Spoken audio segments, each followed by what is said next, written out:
This is just a opening for what we hope is going to be one of the most interesting urban events of the year. We're announcing the kickoff of the India Urban Conference 2011, which brings together a very interesting partnership. Let me quickly introduce my colleagues who are sitting at the dais, Professor Krishnan from Yale and Ramesh Ramanathan from Janaagraha. We came together almost a year ago to try and create a platform that will enable a whole series of very interesting debates about the future of Indian urbanization, the current challenges that we have, and the way forward. After this kickoff event here, we will move to the largest urban conference that's being held in this year at the Infosys Training Center in Mysore from the 17th to 20th of November.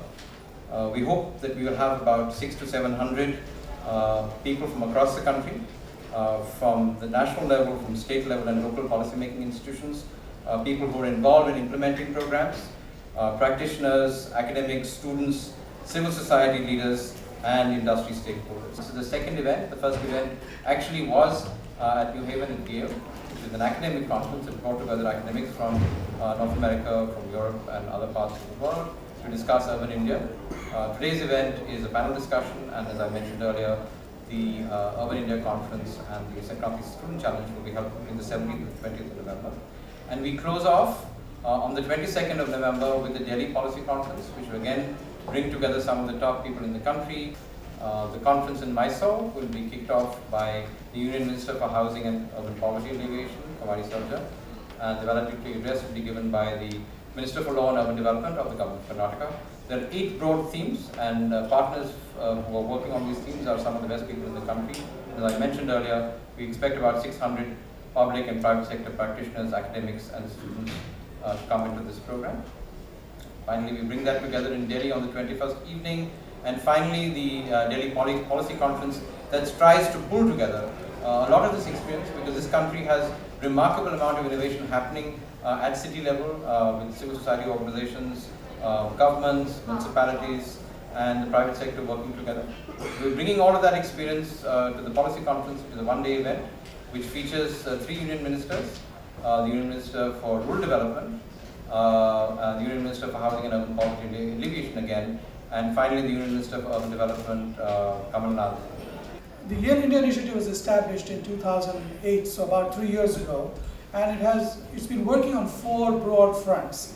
The first one could call building capacity at Yale to teach and research modern and contemporary India, and in fact to become one of the preeminent centers for the study and teaching and research on India anywhere in the world. And with this goal in mind, we have been hiring new faculty and involving existing faculty in work on India, and at this point have made almost a dozen appointments in the last couple of years across various disciplines. Another part of this is developing new courses and supporting the activity of students, undergraduates, graduate students, PhD students, postdoctoral researchers who are working on India, doing research about modern and contemporary India in their respective fields, including students from both the Faculty of Arts and Sciences and various professional schools like the School of Architecture, the School of Forestry and Environmental Studies, the Law School, the Business School, Health Sciences, and so forth. As a complex open society, India has formidable questions to answer, but the way it finds answers to these questions can also be instructive to other societies that are perhaps less open and less developed in terms of their research capacity.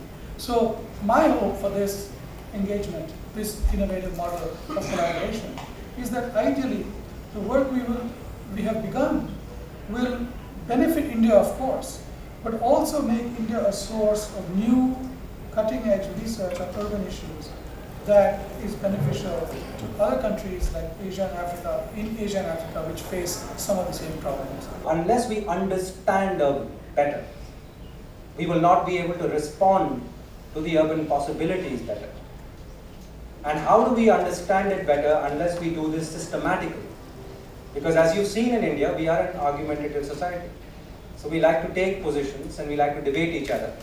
But unfortunately, we tend to do that without the basis of data.